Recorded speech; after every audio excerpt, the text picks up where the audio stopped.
Hola a todos. Hi everyone, welcome to our live session.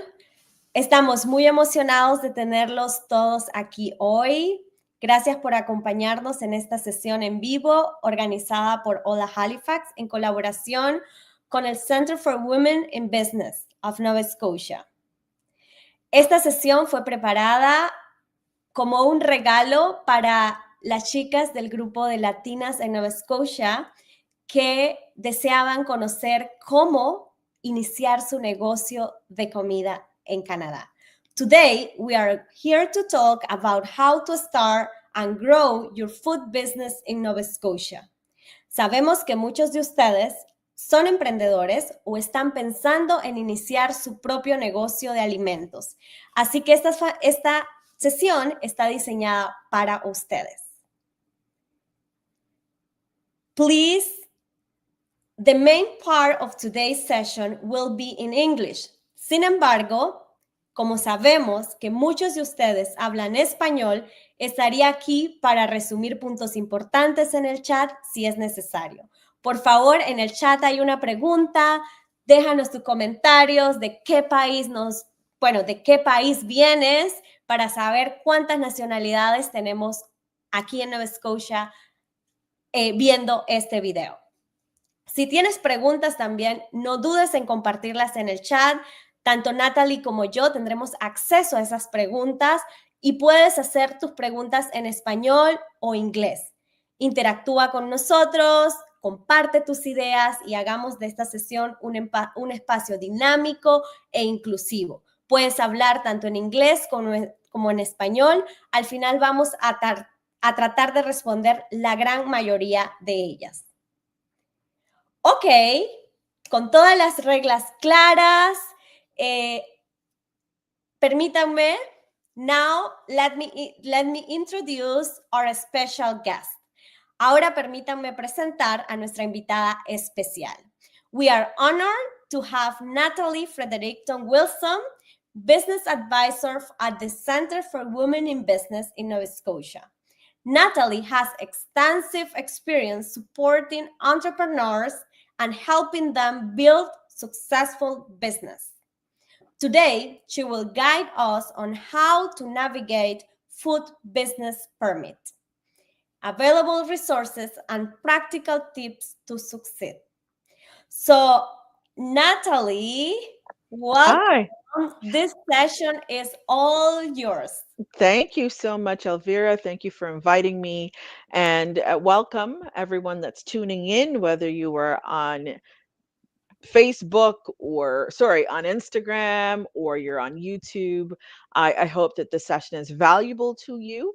I am always interested to share my knowledge with women in particular, so that you can get what you need and have the knowledge and information in order to make your business regulated and licensed and follow the law, and so make yourself some money. So first, I'll get started.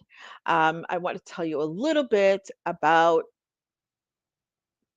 uh, the Center for Women in Business at Mount St. Vincent University. We are dedicated to helping business owners and entrepreneurs across Canada, but in particular Nova Scotia. And we have been doing this for the last 32 years. You can develop an idea. So it's not just about food business in our work, any kind of business, a consulting business, business selling products, business exporting, business importing. But basically, what you can do to explore new business opportunities, grow your business, increase your benefit, your revenues, plan to sell or retire and hand the business over to someone else, and you can do that in various ways. We can help you with your business plan, connecting with other business, finding local and provincial and national organizations that can support you and your business. We're here for one-on-one advice, and we can also connect you to the ecosystem. So we also help you to establish levels of success and thrive as owners in whatever industry you're in. We're extremely knowledgeable and supported about various industries, and we can help you even if you don't have a food business. You can also meet with me online, and you can book a complimentary consultation to talk one on one about your business, or any questions you may have about starting, running, building, scaling a business. And that's it. Just a quick setup here. We value community, innovation, and impact, and our mission is to ensure every woman has the access and resources and support she needs to build the business of her dreams. And we do that by 5 elements: women centered learning, dedicated center for women in business. We're partnerships, like this is a great partnership with Ola Halifax. We love to do research and results and accountability. We are located in a university, so that's important. And we engage in advocacy and outreach. And here are different ways that we support businesses through our spectrum of services. If you're pre-startup, you just have an idea. It doesn't matter if it's a food business. If it's startup, if you're sustaining a business, growing a business, there are many programs. And one of those programs is the Spice program. And so I'll tell you more about that as we go. But today, I really want to focus on helping you understand um, about what's the right thing to do when you want to start a food business in Nova Scotia. And there are lots of things to know. Welcome to those who've just joined. Thank you for being here. There is a lot to know. There is a lot to know. And I'll leave some time for questions at the end. But first, I have a motto as it relates to food business. And that motto is, don't be famous for the wrong thing. Don't be famous for the wrong thing. And breaking food business regulations and breaking the law relating to food, which is related to food safety, can make you famous, get lots of people to know who you are, but for the wrong reason.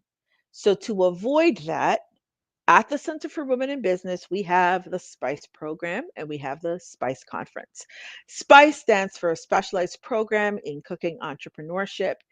And the program is a year-long supported program that we take in 15 women, 12 to 15 women who are growing their businesses, who are looking to do the right thing, who want to understand the business of doing business, the regulations, food and safety guidelines, who also want to know when when do I license, when do I register my business, how, where, who, all of those things we teach you. And we're right here one on one to get you through those stages of business. And then we have the conference. So the program is for a set number of women. If you're living here in Nova Scotia, you're a permanent resident, or you are a citizen, you can apply to that program. If you're not yet, you can apply the next year when you are. Next, if you want to attend the Spice Conference is open to everyone, anyone, man, woman, and child can attend.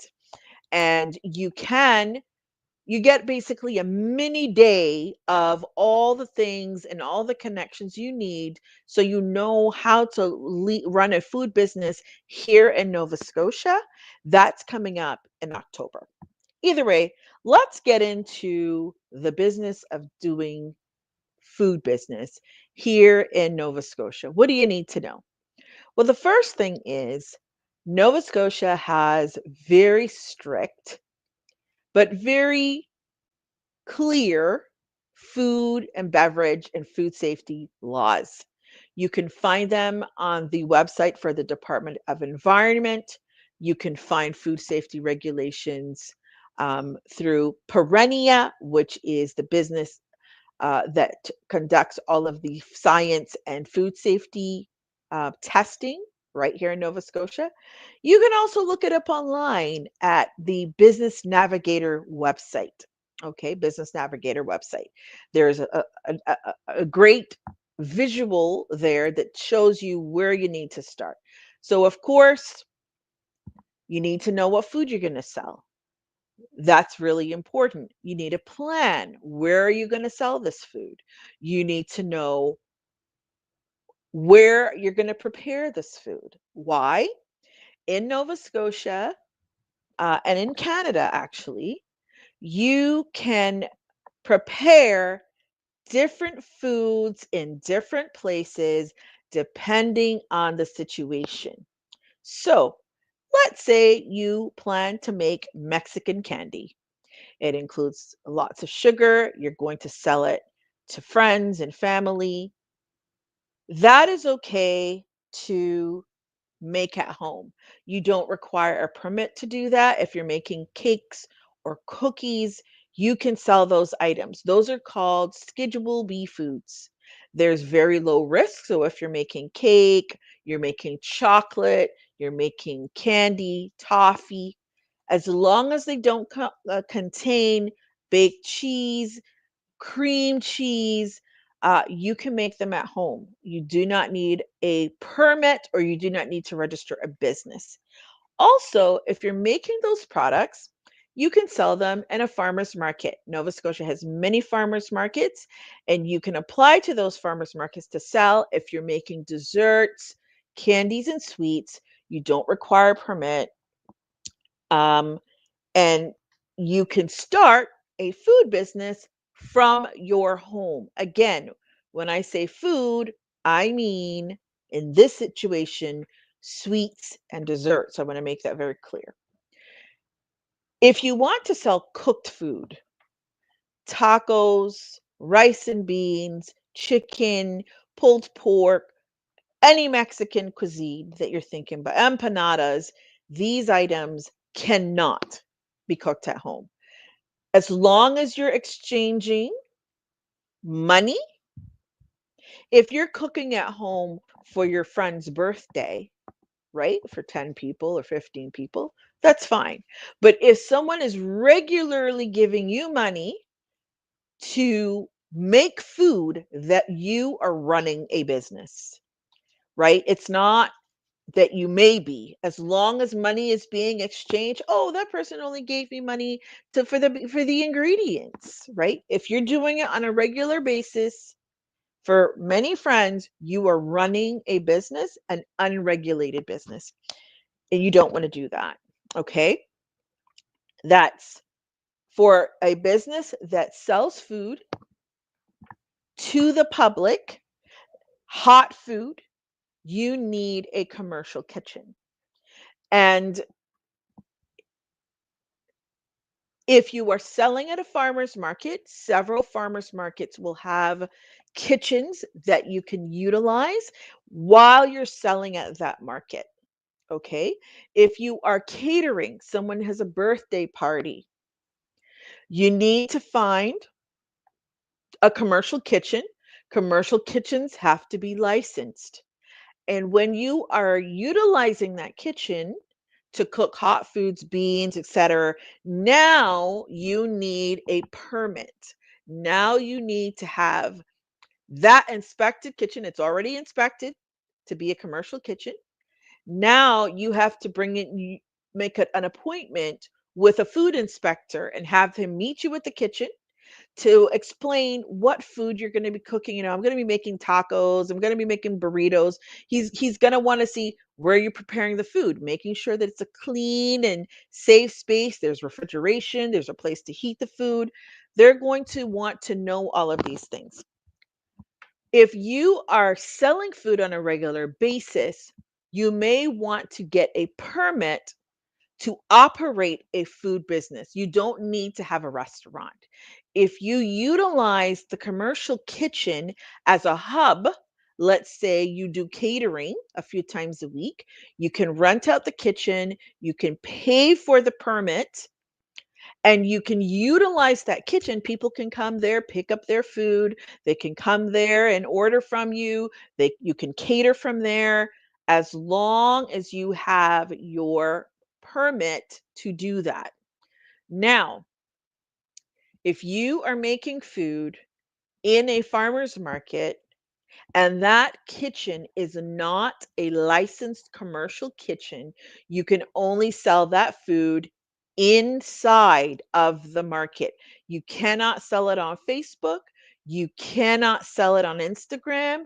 You cannot sell it outside.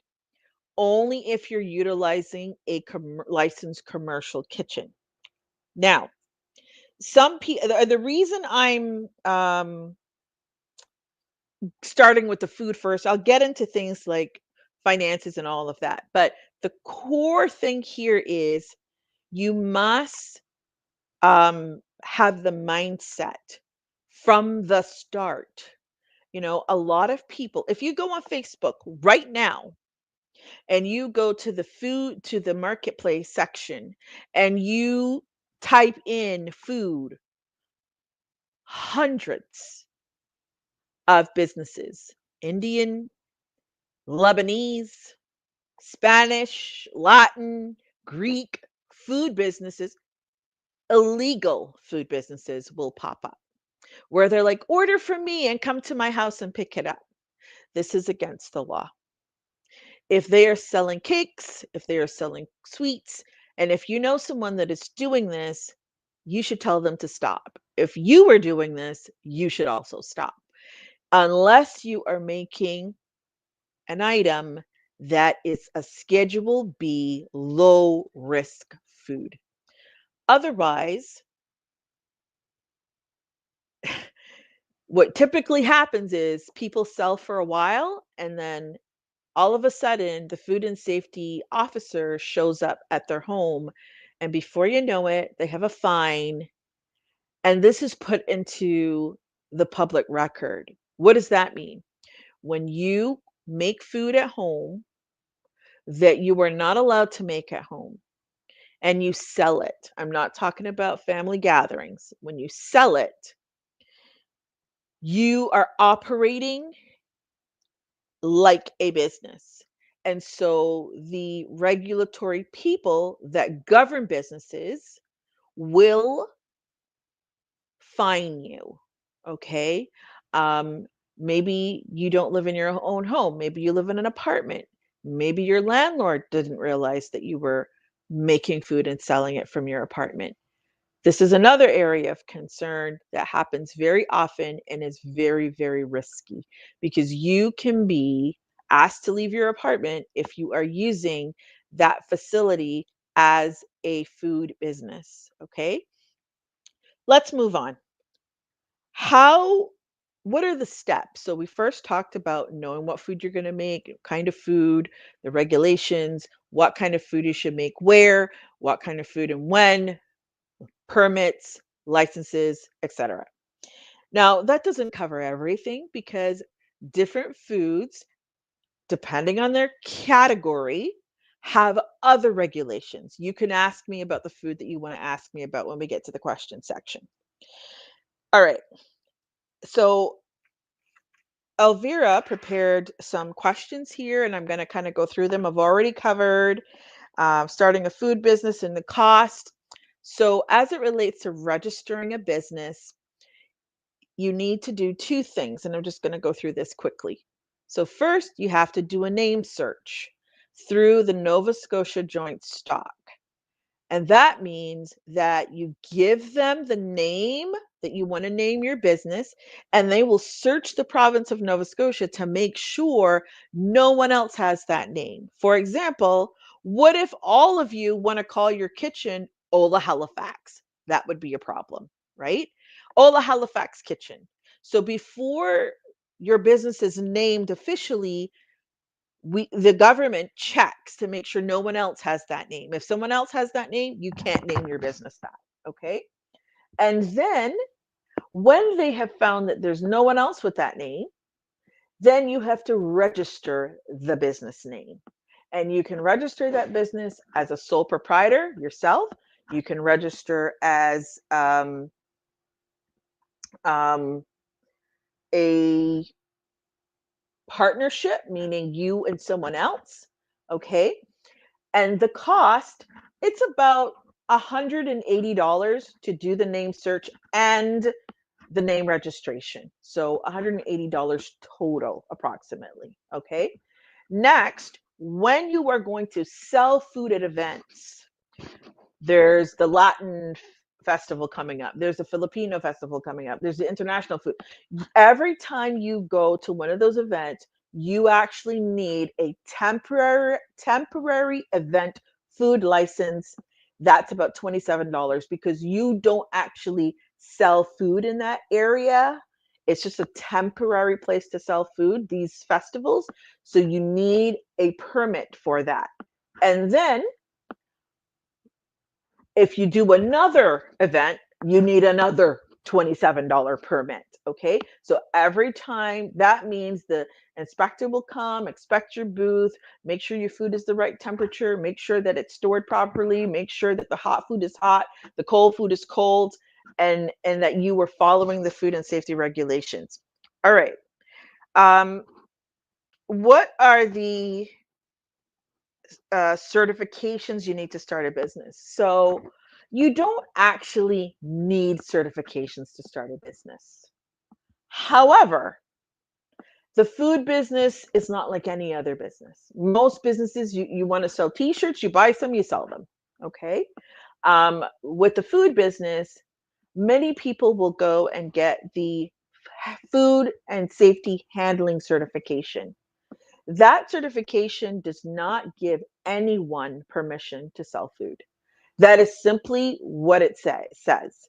It is a food safety and handling. It is educating you on how to keep food safe. It does not give you permission to sell anything. It does not give you permission to go on Facebook and advertise yourself as a food business.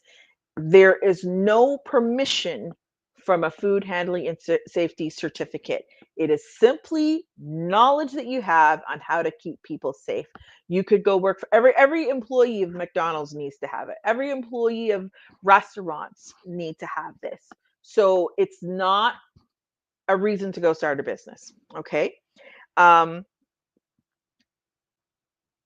If you were listening to what I said earlier, I talked about being a permanent resident or being a citizen.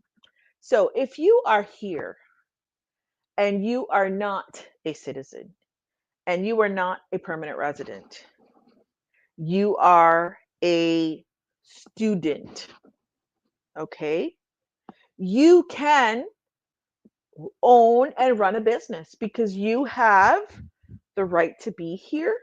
You have permission to work in Halifax, Nova Scotia, or wherever part of Nova Scotia you are. You can start a business. You can sell at the farmers market. You can rent a commercial kitchen.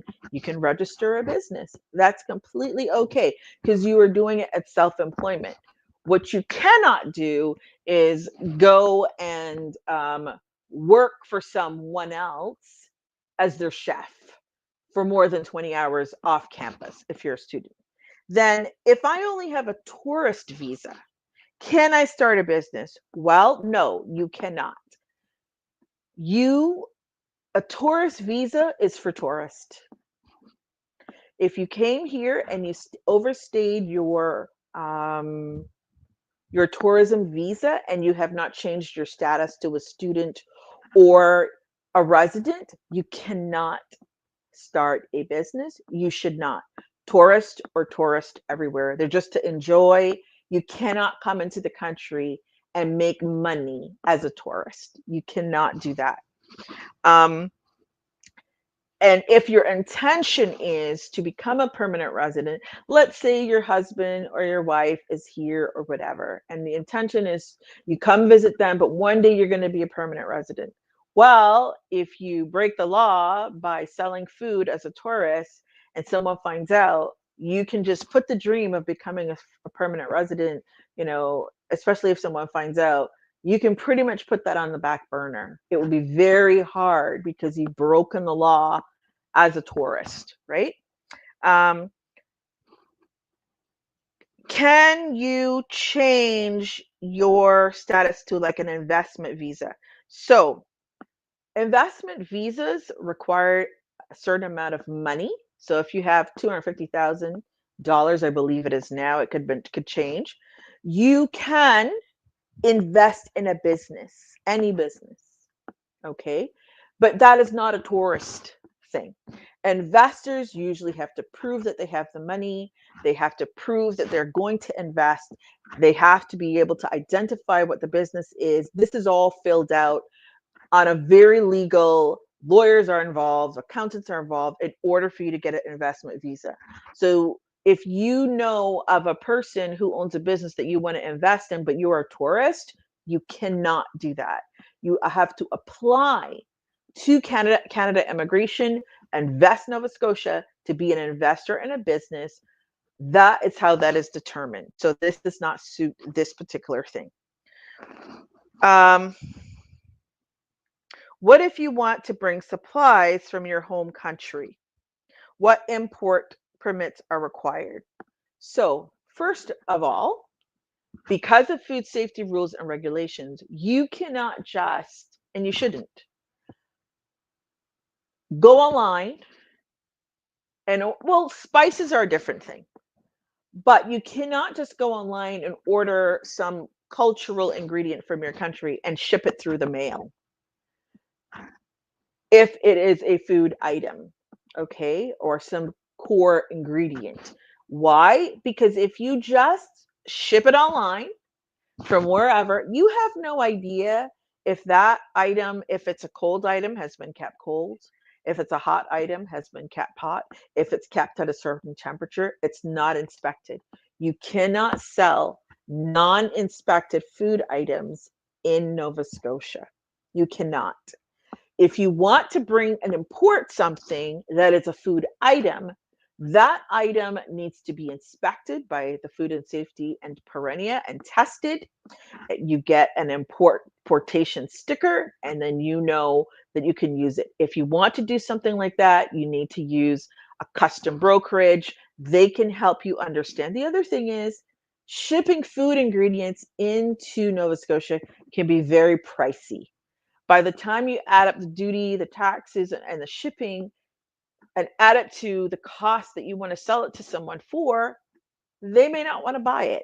The best thing to do is, there are lots of Latin restaurants and food dealers in Ontario. You may want to connect with one of them and find out how you can purchase from them, because their food will be already inspected. They'll have their importation license. And unless you're planning on becoming an importer, I wouldn't get into bringing food from your home country here. It's very expensive. If you want to get importation license, regardless, you need to register with the CRA. So the CRA, Canada Revenue Agency, provides a import number. That number you use to import things. You put that number on everything, on your business information. Again, tourists cannot do that. Okay? If you're here and you're not allowed to work, like say your husband or wife or whatever is here and they're studying and you don't already have your paperwork sorted out, you cannot be an importer into the country.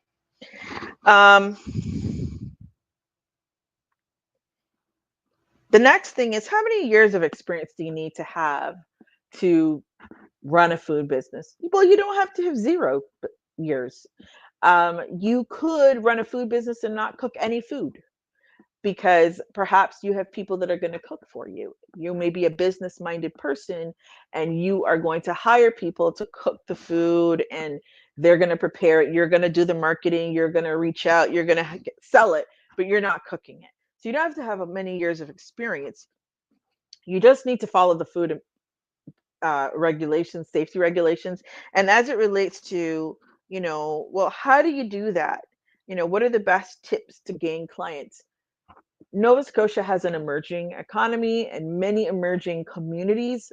For example, there are many, many more Latin people living in Nova Scotia than they ever were. Okay, when I moved here from New York City, when I arrived here, You couldn't hardly find someone that was from a Latin country at all.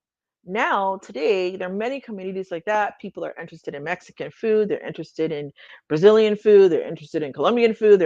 So there is an emerging food scene. People want to try different things. People want to have that food at home. They want catering.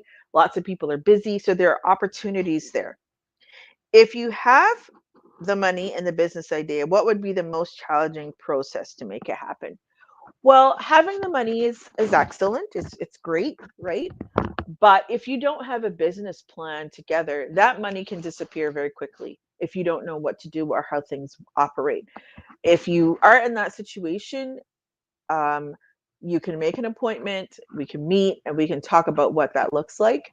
But the first thing isn't to consider the money, it's to understand the plan, understand the regulations, understand the methods of business, understand all the requirements, the regulatory requirements, because it really depends on what kind of business you're getting into. Also, do you need a location? How much does that cost? All of those things. And it's important to have a plan set up. I think I addressed this one. Is it necessary to have a commercial space? I talked about that already. What are the mandatory requirements for participating in markets? Or how can I start a restaurant business in Halifax? So as it relates to markets, there are many, many markets here in Halifax. Halifax has some of the oldest markets in Canada, well, the oldest market in Canada. And there's this guide here, how to start and grow your business at a farmer's market. The farmer's market hands these out for free. And if someone needs one to understand exactly how they work, you can request one from me. I can get some to Elvira. But it has everything, literal everything you need to know. All farmers markets are independent markets. They have an umbrella of a farmers market association, but they choose their vendors. And what I want to say is, at this time, there is a program called the Taking Root program.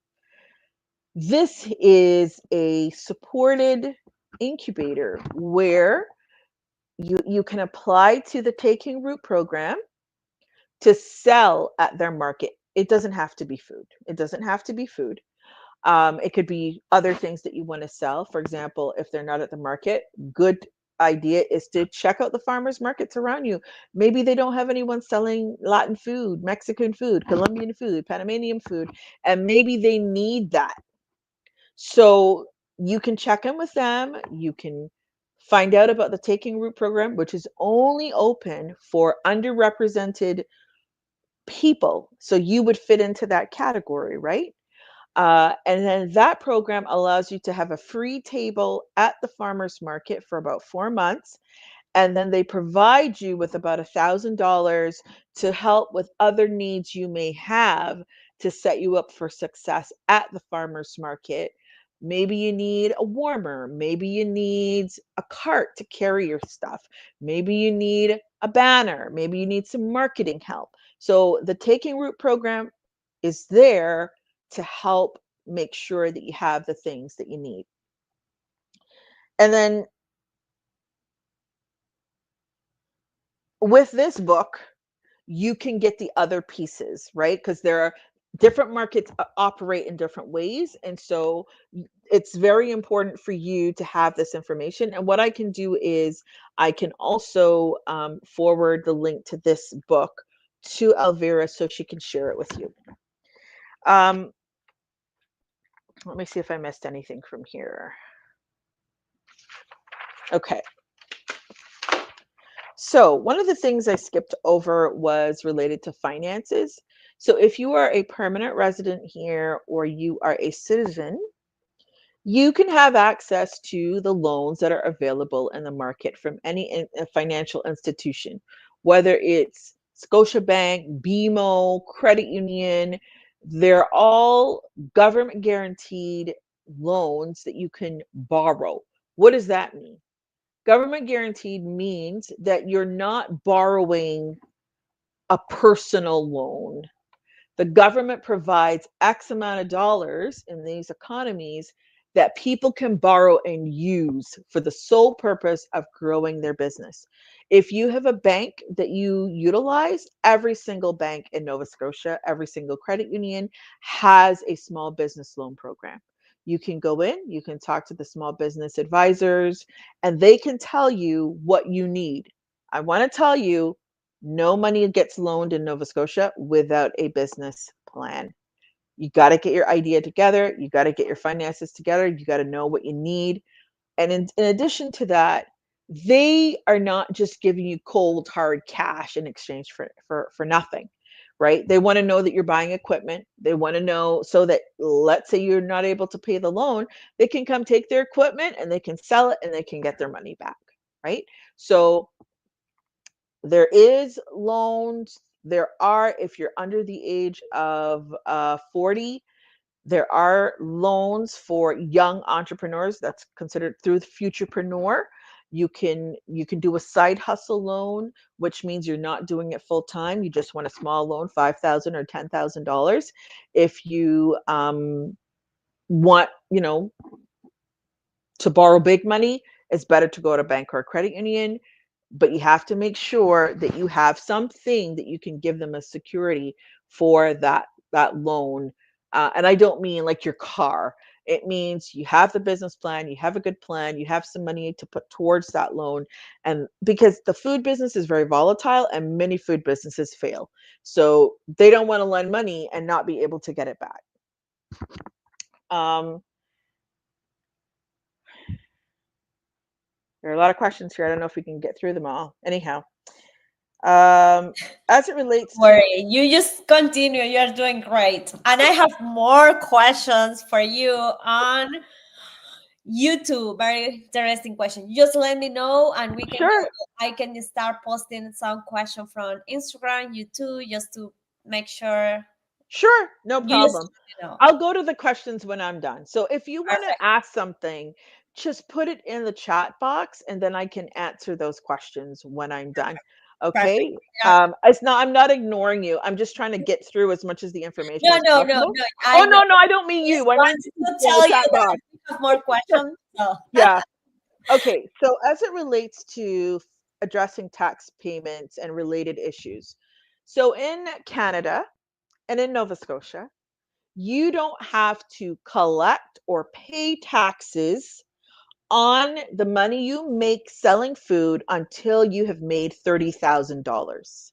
So when you go to the grocery store, buy clothes or whatever, everything has, like, sorry, that's not true. Everything. Food, basic foods have no tax. Okay, have no tax. However, other products like soy sauce, ketchup, and those things, you pay small amounts of tax on them.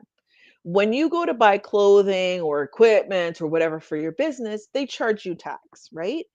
If you are in the first year or of your business and you only make, let's say you only started your business in February, you get to December and you only have made $9,000. You don't have to report tax and you don't have to collect tax from your clients. But let's say the next year you see there's a great opportunity to sell more. You've got some contracts to cater and they're worth $30,000 at the gate.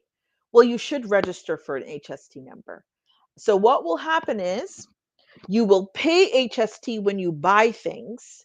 And then when people buy from you, you charge them HST.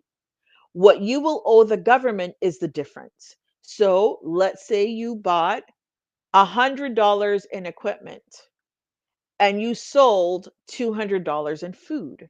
So you would have paid $15 of tax on the $100 of equipment.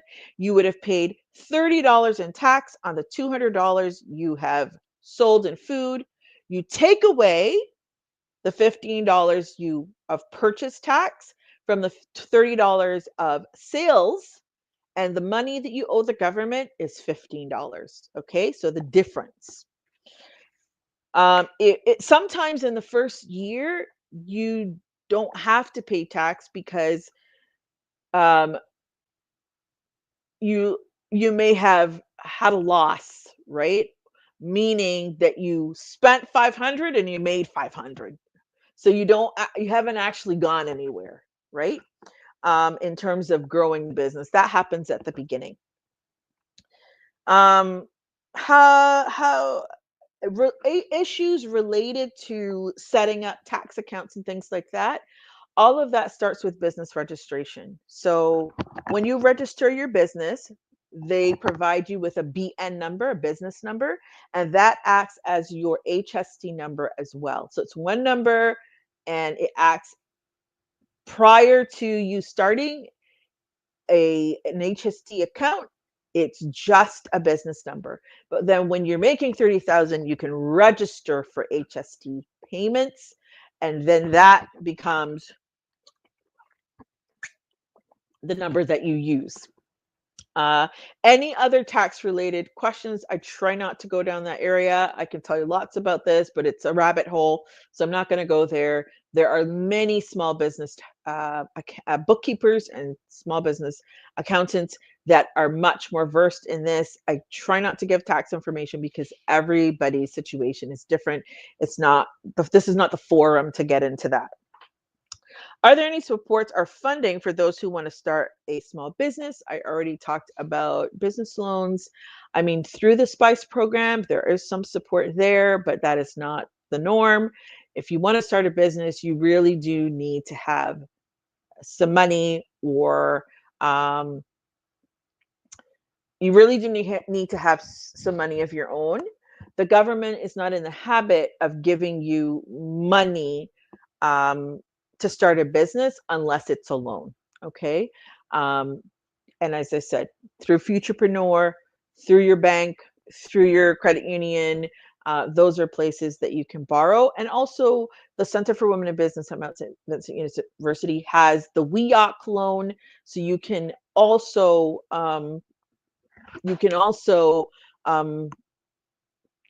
borrow through the WEOC loan program. That you need your business plan for. I think I talked about specialty permits for imported food already. This is something that there are different codes for different foods for different countries. Some countries you cannot import directly into Nova Scotia at all because of the poor food safety regulations in those countries. I do not know what it is related to Latin countries, but there are many reasons you cannot import food directly. These things you can discuss with a customs broker. There are many food custom brokerages around Nova Scotia. You can give them a call if you need to do that.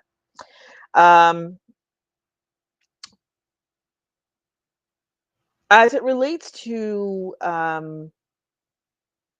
you specifically, I mentioned already, Elvira put in the chat box that you can connect with me and I can answer your questions directly because every food business is different. And then I'm not sure what you mean about migration, Elvira. I'm not sure what that particular line means, but I'll keep going. Empowering women in Halifax. So within the food business industry, there are many entities and many organizations that are there simply for the sole purpose of supporting food businesses. So there are programs that help you with labeling if you're at that stage. There are programs that help you with food safety if you're at that stage. There are programs that help with training if you need it.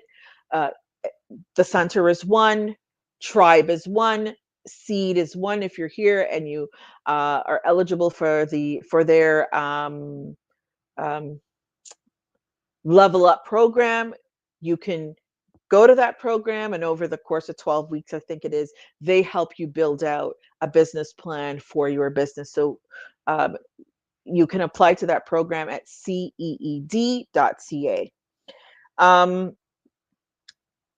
Financing, I talked a little bit about this already, but if you do need someone to talk to you about your specific situation, you should book an appointment with me. I talked about taxes. I talked about ingredients. I also want to say many people who come to this country as immigrants and start making food, they're trying to buy food that's for sale at Walmart, Costco's is okay in some instances. Um, Sobeys, Atlantic Superstore, those food items are all priced at retail pricing. You cannot make money selling food that you've bought retail. You just cannot because um, those foods are priced 300-400% profit to sell in the supermarket because the supermarket has to make money and the person they buy it from has to make money and the person that delivers it has to make money. So you need to buy food from wholesalers who are there to sell you food at a price that you can make money on it. Some wholesalers are businesses like the Wholesale Club, although they're not the cheapest. There are also farms in Nova Scotia, Noggins, Keddies. They sell wholesale priced items so that you can purchase and you can order from these farms. You can pick up at the farmers market if you're in Halifax, or you can go right to their farm store and you can buy bulk onions, bulk potatoes, bulk carrots, 50-pound bag of carrots if you have a big order or something like that. Okay. But hygiene courses for food handling. Um, you can do any food handling certificate course that you find that's in Canada. Many of them are online. There are some food courses that are kept in person. Most people don't do that anymore. It's about $30 to go online and do your food safety course. It's probably about 4 to 6 hours. If you go to them here in person, it's about the same thing, 4 to 6 hours. Um, how to access wholesale selling in stores and supermarkets. So first, I'm going to go back a little bit. The regulations in Nova Scotia does not allow you to sell retail safe food that is made in your home. Okay? So, yes, you can make sweets at home and sell it to the public, desserts. But if you want to sell to Sobeys, Pete's Boutique, a small restaurant, a little dessert store that you made a deal with, you cannot make that at home. You can only make desserts at home if you're selling them customer to customer. You cannot sell from yourself as a business to another business like Sobeys. How do you get into Sobeys, Pete's Boutique, Superstore, and all of those? Well, they have pitching competitions. There's some of them going on right now where you have a product, a dessert, a food item, whatever. This has to be um, made in a commercial kitchen, commercially inspected kitchen. You would go to a pitch competition, and there will be the food buyers from Sobeys, Pete's, and the other grocery stores, Costco's, there. You would tell them about your food, tell them how they can make money from you. And I have clients who've been in my program who started out selling empanadas, right? And now they sell them to Dalhousie, they sell them to places in Cape Breton, they sell them to Pete's because they took the knowledge and from through the program, and then they utilize that knowledge to regulate their food. And what does that mean? Sell safe, legal, licensed, inspected food, okay, or food products. um, so if you want to sell something through a supermarket, all registrations, all licenses, all food inspection certificates need to be in place. If you want to sell, you cannot sell food that's licensed and registered and inspected in Nova Scotia across the border. You cannot sell it to New Brunswick. You cannot ship it. If you make a food here and you're going for the day to New Brunswick to bring your friend a gift, that's fine. But you cannot sell online and have people buying food from you that are in New Brunswick and then put it in the mail and send it to them. It doesn't matter if it's a chili that's in a jar. It doesn't matter if it's juice. You cannot do that. Okay. Navigating suppliers. So I talked a little bit about that. There's the Food and Beverage Association. There's the wholesale companies, the Food and Beverage Association. There's the Association of Agri-Food. Agri-food is basically the overseeing bodies, Department of Agriculture, that oversees all food. Restaurants, cafes, farmers markets, people that sell food at home, all of it is overseen by the Nova Scotia Department of Agriculture. So they can tell you what to do. There's a list here on food preservation. So I don't want to sound mean or harsh, but as it relates to food, food culture, food preparation, food preservation, food safety, food storage, food heating, nobody cares how you did it at home. What you did in Mexico, Colombia, Panama, none of the food inspectors care about that.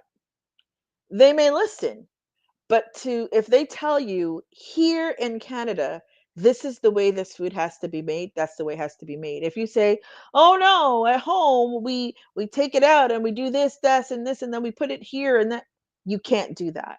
If you want to operate a food business here, you have to follow the rules of this country, of this province. Um, how is it determined if something is food safe, like a product you want to bottle or jar? Well, you have to take that food to Perennia.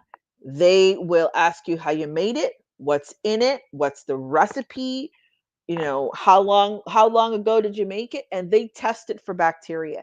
So you cannot just make food and put it in a jar and sell it and say, oh look, buy meat risotto from me or whatever. You cannot do that. It has to be tested to make sure how long. That's why whenever you go to buy a food, it has an expiration date on it, because it's been tested for shelf life in the cupboard, on the shelf, or in the fridge or freezer. Okay. Access grants for small business. I think I answered those already. Okay. So that we have time for questions, I'm going to quickly go back up here, see what people are asking. Yes, we have some questions. If you want, I can help you. Just Sure.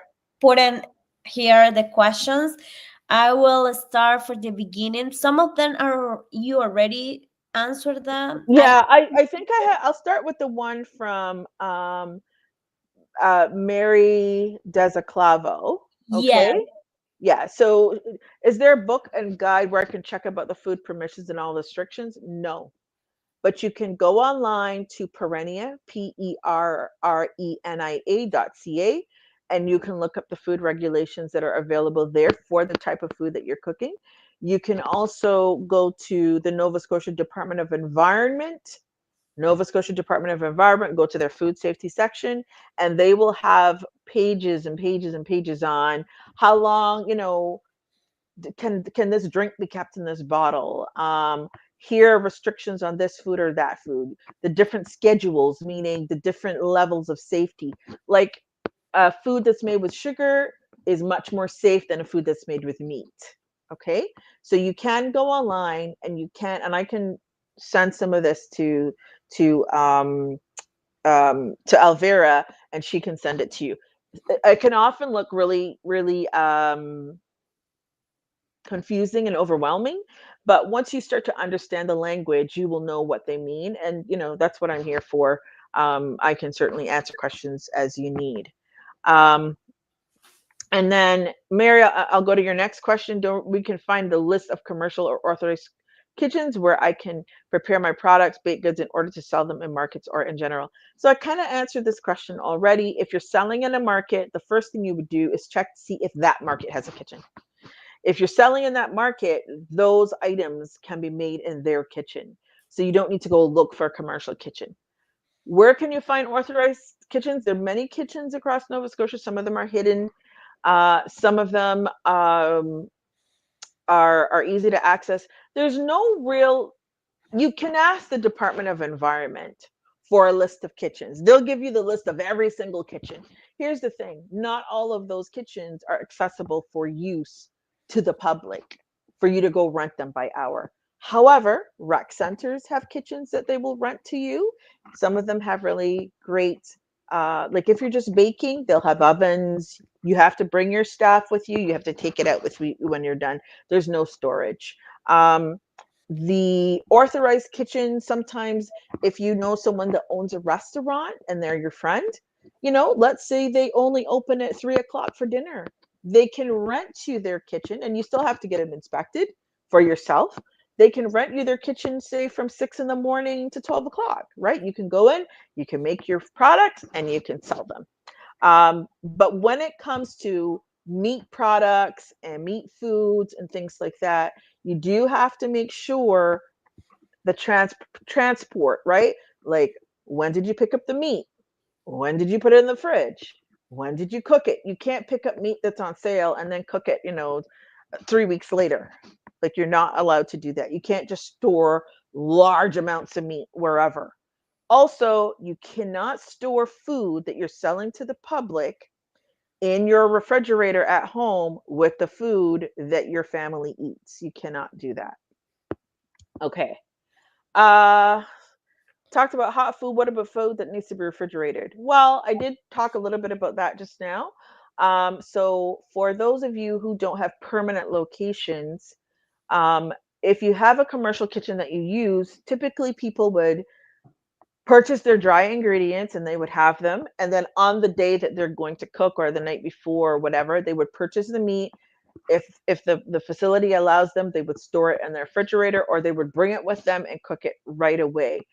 Most commercial kitchens do not have storage. Most commercial rental kitchens do not have storage. If you are fortunate enough to get into a farmer's market and you become a vendor, what they do is they'll give you your booth and you can put a little freezer there. If they have a kitchen, you have your own space. I highly recommend that you go to farmers markets, you check them out, go to all of them. All of them operate slightly differently to see what people are doing. Some people have refrigerators and they're not moving these things in and out all the time. They can keep them there. So you can put your frozen items, you can put food, and so on. And so when you go to the farmer's market and you make food there, you could do that. That doesn't apply, of course, to a commercial kitchen that you may rent. If you are looking for a commercial kitchen, there's some that I am aware of. If you need to do that, it's best for you to just reach out to me. And do you need a permit to sell that kind of food? I think I've addressed this multiple times. If you're selling food, you can't, you do. If you're in the farmer's market, you do not need a permit because the farmer's market has the permit.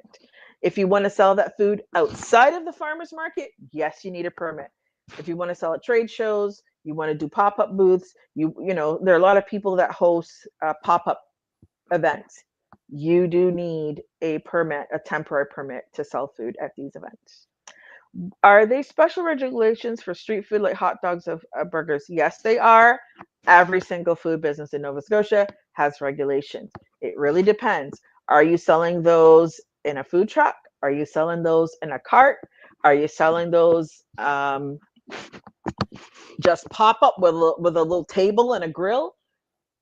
It really depends. And it's hard to go into that topic specifically because it depends on how you are making the food, right?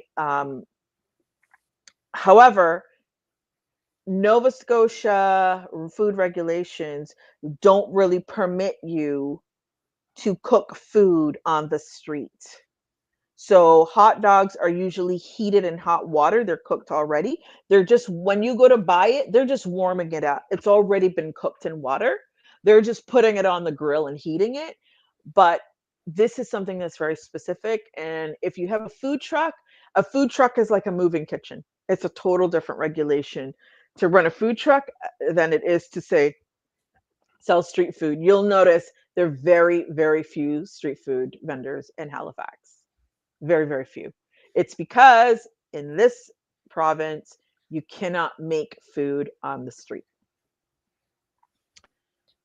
Regarding to the certifications needed, you mentioned the food handling that everyone has, and what are the other ones? Well, how can we find the information in the book? So if you are wanting to sell at the farmers market, everything you need to know about the specific regulations you need to follow related to sweet foods, meat foods, bottled foods, beverages would be in the book. If you're selling elsewhere, festivals and things like that, if you go to the Perennia website, go to food safety, if you go to the Department of Environment, it will tell you what particular certificates you need to know. Now, it can be extremely it can be confusing because sometimes it looks like if one thing is saying opposite of the other, but really you have to read it in the context of the kind of food it is and what the ingredients are. It's the ingredients that matter and the food safety regulations that govern the ingredients. Okay.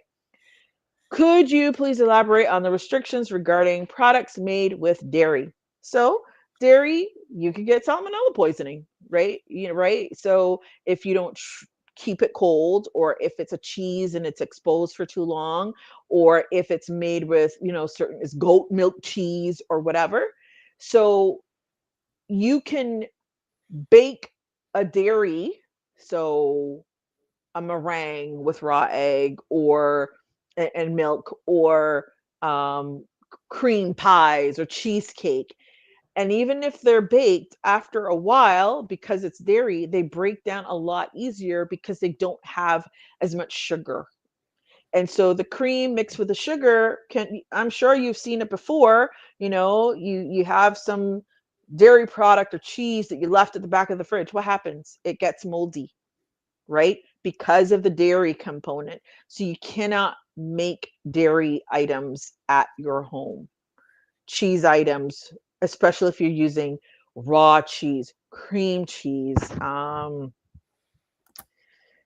soft cheeses, you can't. If you I'm trying to think an instance where you could use cheese. Yeah, if you're some people may be making fruit and vegetable trays. It's just chopping cheese, but because of the acidity mixed with the cheese, you need a commercial kitchen to do that. Is there a Okay. next question? Yes, well, from YouTube, we don't have any more questions here, but I received some question on my WhatsApp, and also I received question on Instagram. So I will, Sure. There's because a couple it's 8 questions p.m., here. it's 8 p.m. already. Natalie, is okay? Just for more No, it's questions? fine. It's Okay, fine for a thank few you more so questions. much. It's okay. You always so sweet. Okay, let me go with the first question. That is, well, you already talked a little bit about it, but maybe. Okay. There are some questions that seem to be in Spanish. I don't know, that are in the chat box. Uh,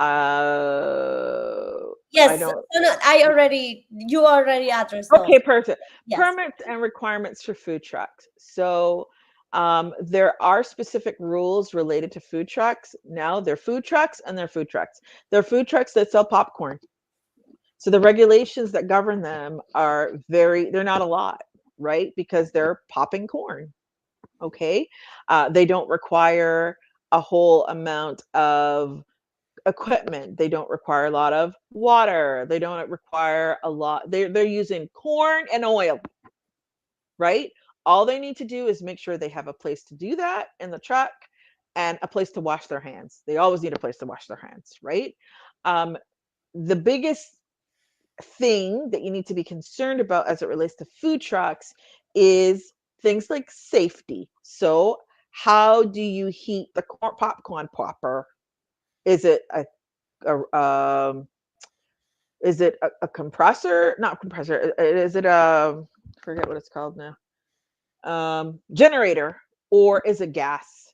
You'll see their food trucks with gas tanks strapped on at the back. You have to have safety requirements for that. You have to have inspection for that. You have to have a permit to move that food truck from place to place and set up and sell food. You also have to have inspection done for, well, you're making food, you're making products like popcorn or cotton candy or drinks on a food truck. it's not actually a kitchen, it's a semi-kitchen. So popcorn and drinks and things like that and desserts are very different from food. Most most food trucks do what they call commissary. They have a commercial kitchen they use to chop and prepare and get most things ready. And then they put it on the truck where they can heat it and things like that. They're not typically cooking most of, unless it's burgers and fries, right? Where the meat goes right from the fridge right to the grill. Other than that, they usually have some form of commissary kitchen, a commercial kitchen that they utilize um, to make food, and then they transport it onto their food truck. How often do you need to renew the permits for markets? I think I addressed this already. Um, if you are selling in a farmer's market, there is a food and safety officer at every single market every single week. So they can inspect your booth at any given time, anytime they feel like. You don't need a permit for that. When you are starting a business, though, um, the food safety and the farmers market has their safety certificate, right? If you're selling at a restaurant or festival or whatever, every single time you go to a festival, you need a new permit. If you're selling in a restaurant, you take a year-long food business permit. And then when that year ends, if you have a location, that is, then you have to renew that permit again. Does receiving a government subsidy from it affect the process?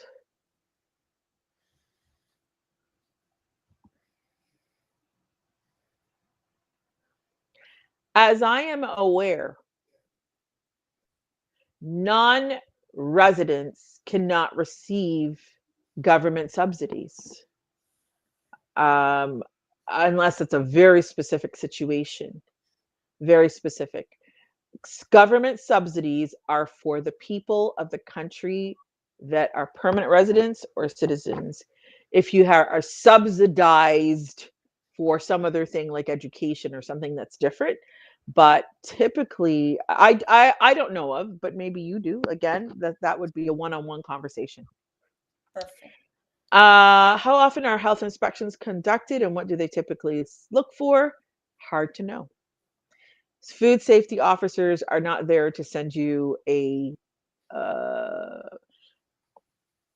an appointment date when they're coming to inspect you. They show up whenever they like. Okay, unless you were inspecting a new kitchen, in which time you would make an appointment with them and they would come and meet you there to make sure they conduct the health inspection for licensing that kitchen you're going to use if you're using a commercial kitchen and you're going to be using it regularly.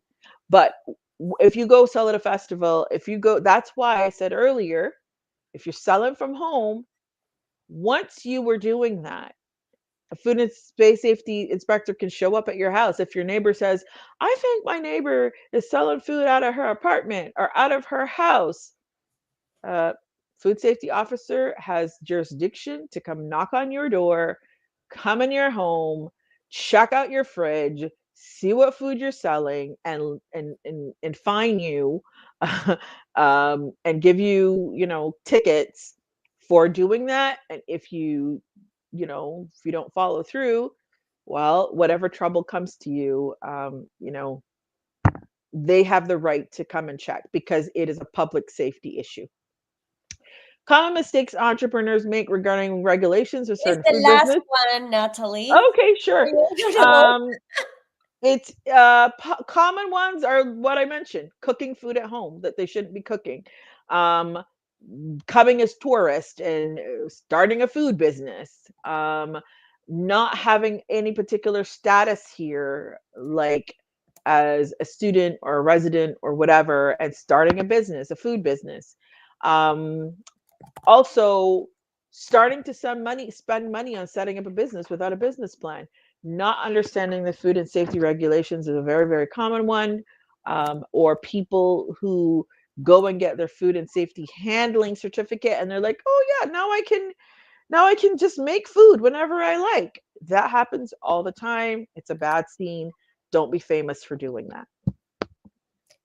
Perfect. I am just sharing in the on YouTube Yeah, channel the link where people can have like separate one-on-one with you. So just tell us a little bit about how this one-on-one work and just sure.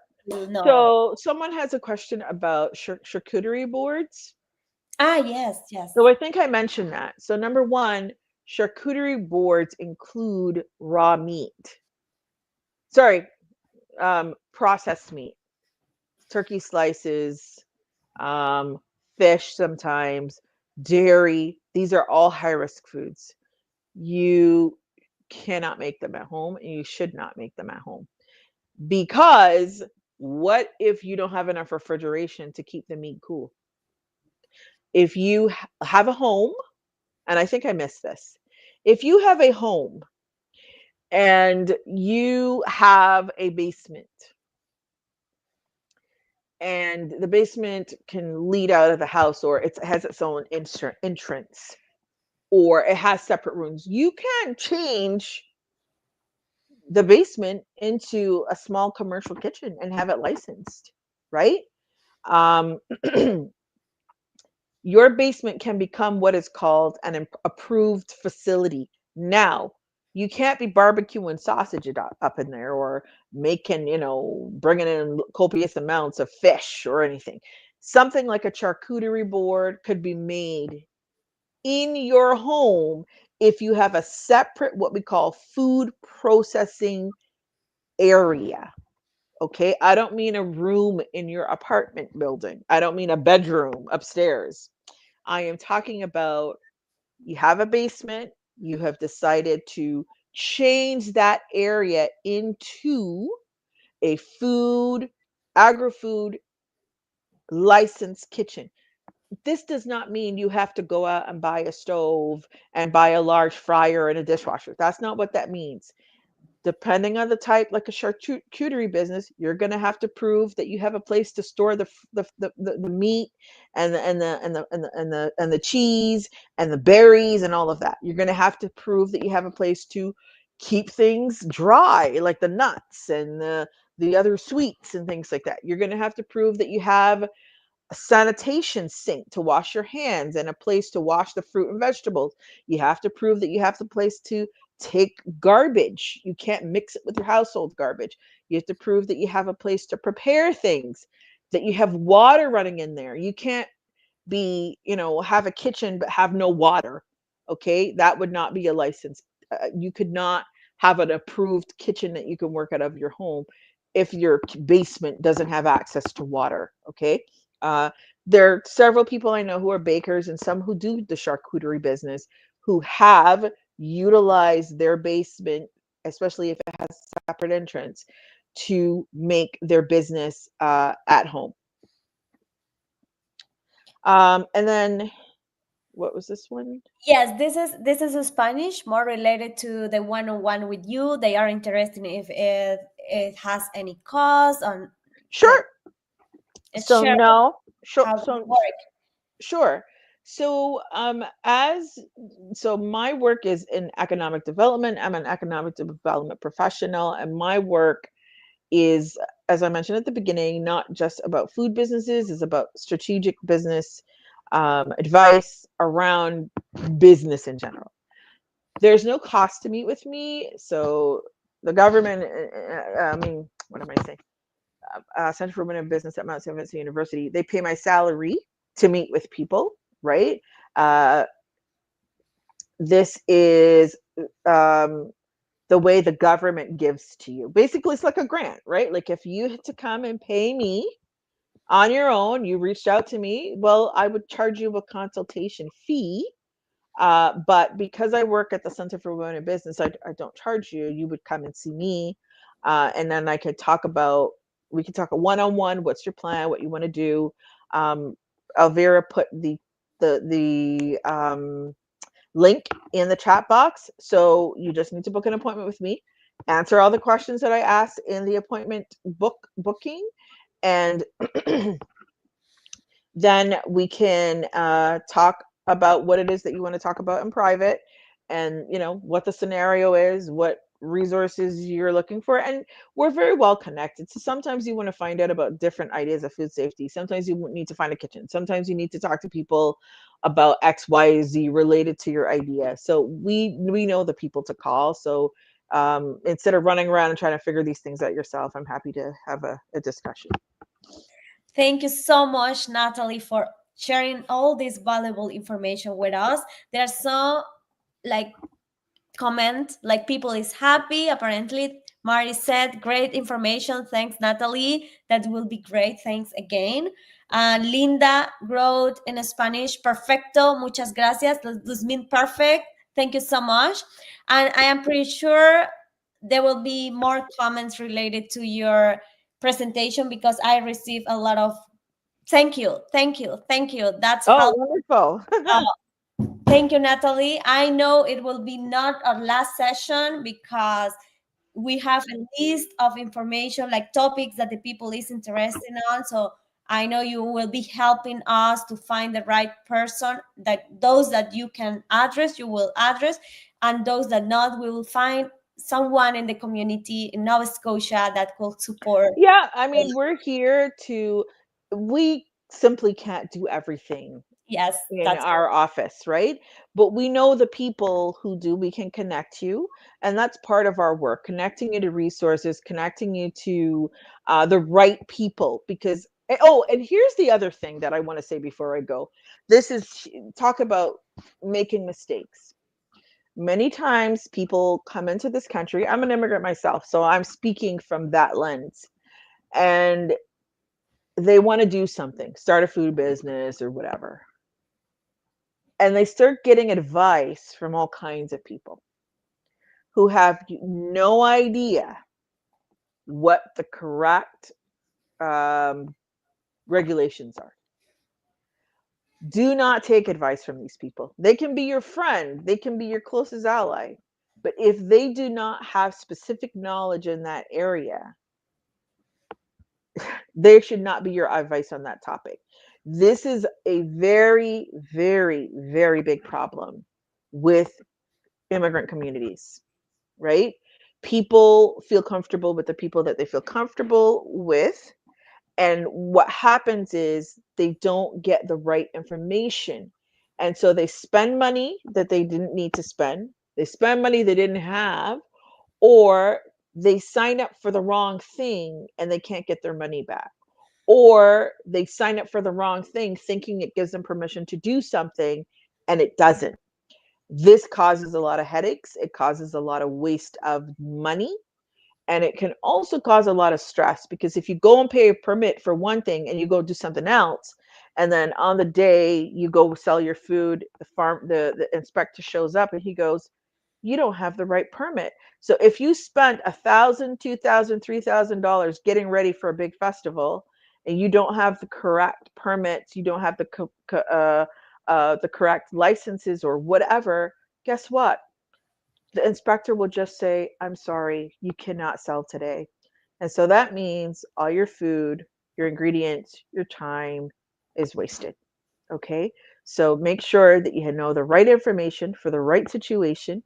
You know the right information for the right regulation. You know the right information for the correct permit or license. Okay. And thank you for sharing with our community You're welcome. information that we need, because like you ask what I like, the people will ask why Elvira is interested in this. I won't ever open a business, a food business, but I love to eat. So I want to just everybody do the business safe, like according to the regulation. So thank you, Natalie, for because You're it is welcome. beginning, and I know they will contact you, and we will see benefits of this meeting, this session today in the future. Maybe we will have restaurant, we'll have more business open from the left. Yeah, and people won't lose money that they've worked really hard to earn, right? That is a huge, huge thing where people come, they have some investment or they've saved up money and then they take the wrong advice and the money disappears, right? And before you know it, it's gone and it's very hard to get it back. So just do the right thing. And Elvira's here. She can connect you with me or here. There are other organizations that do specific food business work. My work is not just food business, but I run the food incubator accelerator here in Nova Scotia. So I know a lot of these things, but I also know who to call if you have a specific situation that you need to have solved as it relates to food business. And here's the thing. You'll be much happy for it, much more happy and more stress-free if you get the right information and follow that. Okay, guys, have a Thank good you so evening. much. You're welcome. I'll see you guys again when Elvira invites me back. Okay, see you. Thank you Okay. so much, Natalie. See you Okay. soon. Okay, thank you everyone for joining us today. We truly appreciate your participation. A big thanks to Natalie for sharing her expertise. If you missed part of this session, don't worry. The recording will be available on YouTube for you to watch later and share with your community. Si desean ver la sesión en español, va a estar disponible. También vamos a estar subiendo un videito que nos hizo nuestra querida Katia para activar los subtítulos para aquellos que estuvieron preguntando cómo verlo en español. YouTube tiene esta función, vamos a estar subiéndola para que puedan ver todo, pero en español, con subtítulos en español. Before we finish, we have exciting news for you. We are launching a new program called Hola Voices, where we will be sharing inspiring stories from entrepreneurs in our community. Our first episode will feature Cynthia, a Brazilian entrepreneur and former student of the Center for Women in Business. She will share her journey and how the program supported her business growth. Please, mañana los esperamos en nuestro primer episodio de Hola Voices con nuestra querida Yvonne. Yvonne es una reconocida periodista venezolana con más de 15 años de experiencia que nos ofrece su talento a la comunidad al servicio de conectar con las historias. Queremos que mañana también le pueden hacer preguntas a Cynthia, porque Cynthia es alumna del programa de Natalie. Así que ustedes van a poder hacerle diferentes preguntas ahora, pero a Cynthia, desde su perspectiva. Así que bueno, gracias a todos. Nos vemos pronto en los markets, los restaurantes, cuando pongan su negocio de comida.